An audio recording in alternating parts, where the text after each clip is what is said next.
On this episode of Locked On Lightning, the Lightning show that they could think of even more ways to try and lose games. We'll talk about that and more and what that means in just a bit. But first, let's play that music. You're Locked On Lightning, your daily podcast on the Tampa Bay Lightning. Part of the Locked On Podcast Network, your team every day.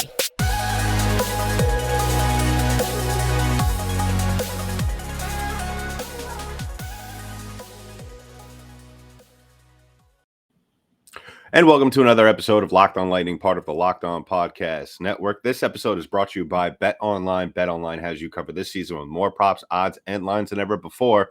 BetOnline, where the game starts. On this episode, we're recording this right after Game 5. The Lightning just finding more ways to lose games, intentional or not. I would say unintentionally, but still a very undisciplined game. What is new? What else is new from this team? This is something that I've been talking about all season long, and it is finally rearing its head on the national stage for all to see. In this game, the Lightning lose 4-3, giving up 3 goals in the third period to the Toronto Maple Leafs. The Maple Leafs taking a 3-2 series lead at home, sending it back to Amalie for a do-or-die situation for the Lightning. It was one of these things where I don't know how many different ways I need to say it. And Lightning get off, they do everything right. And we spoke about this on numerous episodes throughout this series in which the Lightning, we laid out crystal clear what needed to be done for the Lightning to win games. And if you've been following this series, you've seen the trends, you've seen how things and games have been going.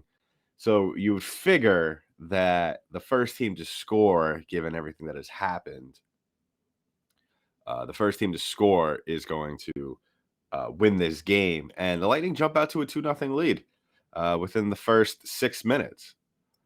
Goals from 2 of their stars, Stamkos and Hedman. One of those being a power play goal. Fantastic. What a incredible way to start the game. And then we head on to the second period. And all right, I didn't expect Vasilevsky to pitch a shutout in this one. I mean he has just been absolutely shaky all season long. We have seen flashes here and there of vintage Vazzy, but this season and really this entire playoffs, Vazzy has looked anything but vintage, and he has been anything but consistent. And that is a word that I think we should turn it into a drinking game at this point on Locked On Lightning, because for the amount of times that I say consistency and discipline, it's one of those things where if you took it out of context, you would assume that this team didn't even make the playoffs. And at the same time, if you were playing a drinking game out of this, I would imagine by the end of this episode, you will need to get your stomach pumped. But you look at this game, and it's been this way for the entire series. It's this team. Whenever they put themselves in a good situation, whether it's early on in the game, we've seen them jump out to leads, 5-0 leads, 4-0 leads, whatever, and they put themselves in great situations. And then later on, as the game progresses, and I spoke about this, about games 2 and 4, that in both of those games, the Lightning were running out of gas. And part of that has to do with the fact that they just took their foot off the pedal. You gotta go 100% from the opening puck drop to the final buzzer. In the play, you might be able to get away with that. And we've seen this throughout the entire season. They got away with that quite a bit throughout the regular season. And even got away with a lot of slow starts. And I've spoken that quite a bit on this show, how really, everyone says, well, they have the most come from behind wins in the NHL. Well, that happens. That number's inflated because you're always the first team to give up the first goal. And listen, this is, and I tweeted about it during the game. I said that all the consistencies, all the issues that this team has clearly failed to address throughout the regular season, it's coming back to bite them in the asses now in this playoffs, and you're seeing it fully exposed against, you might be able to get away with this against a team like Detroit, Ottawa, San Jose, New York. When I say New York, I mean the Islanders.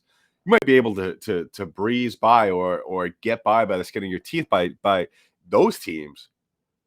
But I said coming into this series, you even for a second go out there and play that brand of hockey that you've been playing all season long and think that's going to work against a team like Toronto, this series isn't going to go the way you think it will be.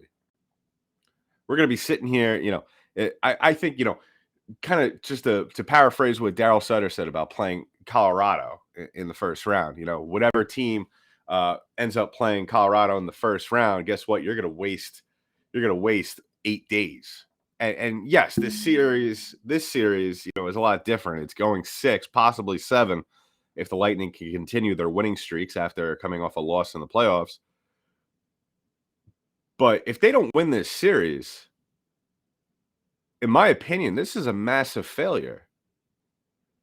Because this team, I mean, we've spoken it numerous times. I mean, what you have on the ice is, I mean, if the last 2 years are any indication, actually the last 3 minus the 2019 playoffs, if it's any indication, this is one of the greatest, if not the greatest, collection of talent that the NHL has seen consistently win over the last, I want to say, 15 years. You have the Penguins teams, those teams. You have Chicago Blackhawks, and you have maybe the early 2000s Red Wings, maybe the late 90s Red Wings. And that's about it.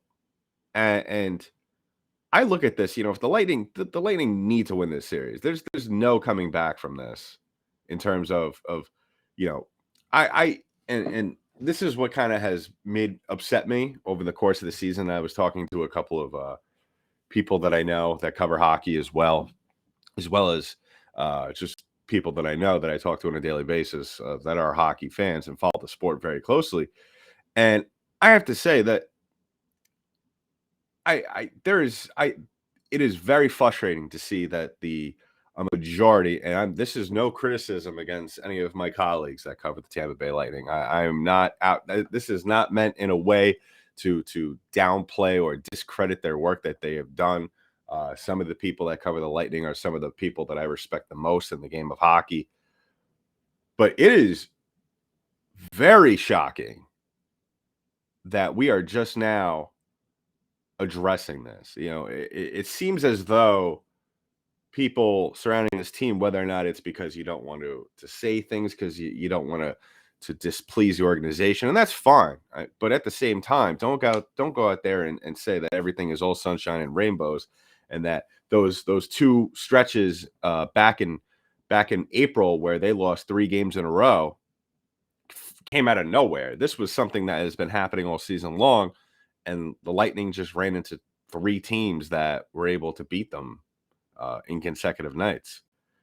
And the fact that that John Cooper, and listen, I love John Cooper. I'm a big John Cooper fan. What he has done for this franchise as a coach, and the way the players, all these veterans and young players on this team, how they speak so highly of him.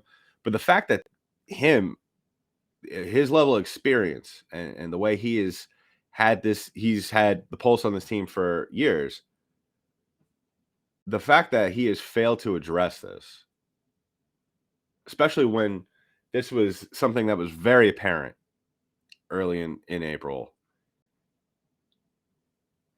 it's shocking. It's shocking. Now, obviously, it's obviously on a bigger scale in terms of awareness, I guess, to the general public, where I guess those who are not Lightning fans are seeing really all the holes or all the things that this team is susceptible to in a bad way. And it's concerning. And obviously it'll be a little bit more concerning if this continues into next year, which we got to get through this playoff series first. But This is embarrassing, man. This really is. The fact that you had this game almost in the bag. You had a crowd that was completely out of it. You had a Toronto team who pretty much their game plan the entire series was reactionary hockey. They were and not in the way that we have seen from Tampa. And I'll talk about more about this after the break, but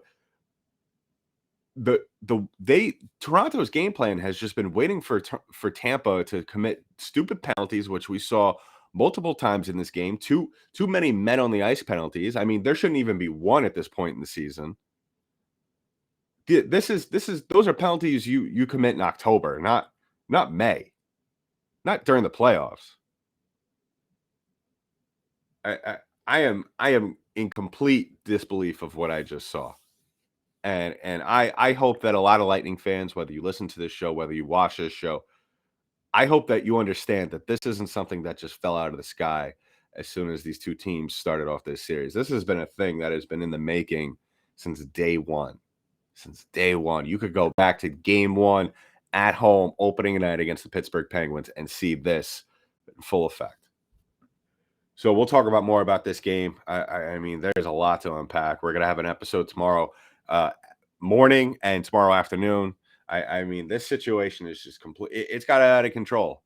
Where I've tried to be optimistic about this. I've tried to show that this team can prove me wrong, but it's got completely out of control. And the fact that there isn't more concern, and I'm not criticizing the fan base. I'm just saying there's a lot of things in play right here with this, but it's this whole team has to be better, and they've had to be better for a while now. So we'll talk about our first sponsor right now. Hopefully you can put some money on the Lightning in Game 6. Hopefully they can pull off a win at home and stay alive, push it to Game 7 back in Toronto on Saturday. But just want to talk about our first sponsor. Our partners at BetOnline continue to be the number one source for all your betting needs and sports info. Find all the latest odds, news, and sports developments this year. Basketball playoffs, NHL playoffs, Major League Baseball scores, fights, and even NLF futures.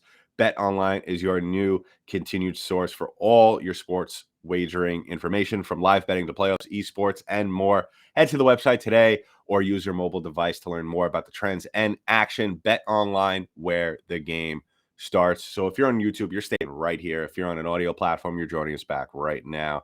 And I want to thank all of you before I go back into full rant mode. And it's been a while since I've actually gotten like this. If you've been a listener from day one, you know what rant mode sounds like. And I used to do this quite a bit, and I've really kind of tried to simmer it back, and I think I've done a pretty good job this year. But I would like to thank all of you, whether you've been listening since day one or you started listening yesterday, for making us your first listen or watch of the day. Go ahead and give us a follow on YouTube. Subscribe to the pod. Give us a thumbs up. Comment below what you think about the most concerning thing from this game was that really stuck out to you. I mean, a lot stuck out to me. Like I said, I mean, there was so much to unpack from this game. We're going to be dropping 3 episodes basically in the next 24 hours. So you'll definitely want to be subscribed to the pod and turn on those notifications. If you give us a follow on YouTube or on an audio platform, we are available on Spotify, iTunes, Google Play, wherever podcasts are distributed. We are there. And turn on that notification bell and turn on your notifications, so as soon as the newest episode drops, you'll be right there. You'll see it on your phone and you'll be ready to listen. And go ahead and give us a follow on our social media pages, LO_Lightning on Twitter, as well as LockedOn_Lightning on Instagram. Give me a follow on Twitter at DankyDank, DENKYD8NK. I normally don't like to tweet during the games, depending on what's happening, but tonight was just, I really thought that game 3 was the Lightning's worst game of the season. And in many ways it was. I mean, I will save the positives for either tomorrow morning's episode or tomorrow evening's episode. But you know what? I mean, where do you start? You look at the box score. I always love going through the box score. In a game where the Lightning really they had this series, they had a picture perfect scenario on their hands. You jump out to a 2-goal lead. you take the crowd out of it, you take this team out of it, and you're getting the power play opportunities, and it's like every time you turn your head from the television when they're on the power play, someone gets called, and it's even strength. A Lightning player gets called for a penalty, and it's even strength. I mean, let's go through the penalties right now. Too many men on the ice, served by Corey Perry. Hooking against that was sorry, excuse me. Interference, Braden Point. Zach Bogosian, interference. Too many men on the ice, again in the second period. Tripping on Stamkos. High sticking on Stamkos. It's gotten out of control with the power plays, with taking the penalties. And we've spoken about this since we've really been talking about this since 2020, since the inception of this show, since February 17th of 2020. We have been talking about how this team does not draw a lot of penalties to begin with. I mean, they have in this series because the refs are just calling really everything now, which is great for the Lightning. More opportunities on the power play. Really good opportunities for them to put things to put that high octane offense. And I'm not just and I mean that more so. You have a lot of guys on this team that can score goals from top to bottom, which is great. Which is why it's absolutely ridiculous that you go 1 for 5 on the power play. 1 for 5. And it's just it's open shots completely missing the net. It's just a lot of just poor puck possession, which has just been a thing for weeks now. And I really thought the Lightning had a turning point back in March, February, March with this. They got into their stretches, but I don't know what this is. What we saw from the second period onwards from this team, that wasn't a two-time defending champ. That looked like, and I equated them to them the other day, the other episode once they lost. That looked like a team that was trying to get into the lottery, which happened today. That looked like a team that would have one of the higher odds. You're really just and Vasilevsky really did not play a bad game. 21-25. He didn't really face a lot of traffic. There wasn't a lot of really tough shots. There was, and in all those chances, Vasilevsky did what he had to do and kept the Lightning in this game. But that Nylander goal, that Matthews goal at the end to take the lead, you're leaving your goaltender out to dry. And this is nothing new. This is something that's been happening since last season. And I don't want to hear the excuses. Well, Toronto, they're just one of those good teams that with a little momentum, they could kill you. And where do you think my answer would be? Where do you think that momentum came from? Because regardless, score or not, that momentum came from power plays, from stupid penalties, too many men on the ice penalties, which is, like I said, absolutely ridiculous. To just losing the battle outright. I mean, an embarrassing performance in the faceoff circle. 38%. 38% for the Lightning in the faceoff circle. Let that sink in for a second. and the Lightning had 35 shots on goal. They had 35 shots on goal, and their front net presence was just absent. There was nobody there for majority of the game. I've spoken about how if this team could just stick to the fundamentals, stick to the basics of what you need to do offensively to score, everything else will fall in line. I equated it on the last episode of really just playing, small ball in baseball, but I guess I don't know what the right phrase would be. I guess small ball hockey, if you want to call it that. Call it whatever you like. The Lightning have not done that consistently this entire series. We've seen flashes of it. We saw it in the 2 games that they won in this series, but that's it. And they didn't even do it for a full 60 minutes. Like I said earlier, even in the games that they won towards the end, given enough time, Toronto probably would have won those games. You know what? Like I said, we have 2 more episodes in the next 24 hours to talk about this, because that was just really a perfect example of, and like I stated before, and I'll reiterate it again, I'm not slamming on any of my colleagues who cover the Lightning. I'm not slamming on the players individually. I'm not saying that they are not playing hard, because I've spoken about this before. There is a difference between playing hard and playing with energy. And for about, let's say, 65% of this series, the Lightning have played with little to no energy. They've come out, they've almost looked at times, like we saw in the first, after these 2 goals, it's almost like they rested on their laurels and said, all right, we're good. We'll just carry this momentum in. No, you got to go out there and assert yourself. You got to keep scoring. I said this on the last pod. You need to go out there and keep your foot on the throat of the other team, especially a team like this. And they didn't. And look what happened. You ended up losing 4-3. You ended up giving 3 goals up in the 3rd period. So we'll wrap things up. I think I have to say I've done pretty well with the rant. Usually I would go on and on and on. This would have been 2020, 2021. Adam would have been completely. This would have been a solid 40-minute episode, I think. But we'll talk about our last sponsor of the day. Take a break for everybody just to relax.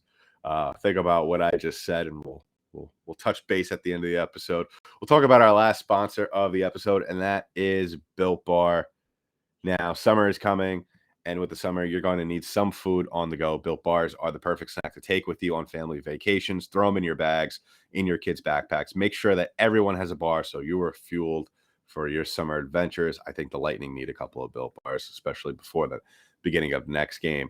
All Built Bars and Puffs are covered in 100% real chocolate. That means with Built Bar, you can eat healthy and actually enjoy doing it. Most Built Bars contain 130 calories, 4 grams of sugar, 4 net carbs, and 17 grams of protein. Compare that to a candy bar, which usually has around 140 calories, 30 grams of sugar, and dozens of net carbs. So go to Built.com, get all your favorites: banana cream pie, raspberry, double chocolate, and so many more. They're all delicious, and new flavors are coming out all the time. Check them out at Built.com, and use that promo code LOCK15 for 15% off your order. That's promo code LOCK15 for 15% off at Built.com. So if you're watching on YouTube, once again, just a reminder, you're staying right here. And if you're listening to us on an audio-based platform, you're coming back from the break. The thing that, and I kind of tweeted about this the other night, and a good thing I was wrong. I tweeted out a GIF. Is it a GIF? A GIF? I don't know. I call it a GIF, but I tweeted out a GIF of Han Solo from Star Wars. One of his favorite one of his most famous lines from the series. I got a bad feeling about this, and I genuinely did. And then I did again this tonight before this game and pregame. And it wasn't anything that I saw on the ice. It was what I saw on social media. It was Pat Maroon amping up the Toronto crowd by blowing kisses to them. And why I'm bringing this up is because I don't understand, and I'm very curious. My assumption is no one's going to ask this question of him. It's not going to come up. It might come up in the offseason, but it's not going to come up now. I'd be shocked and impressed. Because to be honest, if I was in that media room and he was at the podium, I would ask him 100% this question. Or tomorrow, on travel day, or before the game on Thursday. Why? Why? I understand what you're trying to do. I know you're an agitator. That's part of your role here on this team, and that's great. That's fantastic. But do that to the players. Don't don't agitate or antagonize the opposing fans, because after a result like tonight, you just look like an idiot. You look stupid. And I'm not calling him stupid. I'm just saying how it's perceived. And I don't know what's going on in the locker room. I don't. I'm not going to sit here and speculate. But if I was a teammate, I wouldn't say anything. But I would feel a certain type of way about it, because I guarantee you the Maple Leafs saw him do that, or at least someone told him about it. And I wouldn't be surprised if that was bulletin board material. And I wouldn't be surprised whether it's tonight, tomorrow, or if the Lightning loses a series on Thursday, or if they win and then end up losing in Game 7. I wouldn't be surprised if that picture of him is all over Twitter. Go out there and play your game. Don't leave that stupid stuff for in the game. Don't do that, because then you just leave yourself out to more noise. The age-old hockey slogan, if you want to call it, that everyone says, and this is why players, aren't marketed, or whatever you want to call in the game of hockey. Don't be a distraction. Well, unfortunately, in the next couple of days, if not tonight or tomorrow, this will be a distraction. This will be spoken about. It'll be spoken about in the offseason. And I really hope Maroon comes out and says it was stupid. And that obviously it's not a big deal, but the optics of it are just, it's dumb. The whole thing is dumb.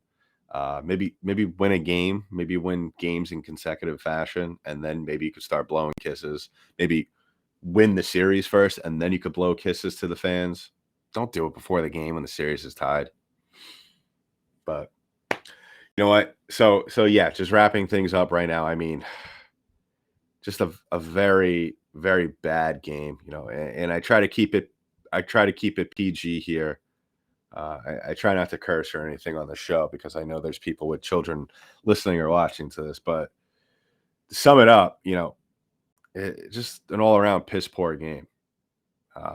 Like I said, once the first period, I do admire the fight that this team had at the end. How very short it was with the McDonagh goal, but this team basically fell asleep and really kind of just went into some sort of mini hibernation after the first period,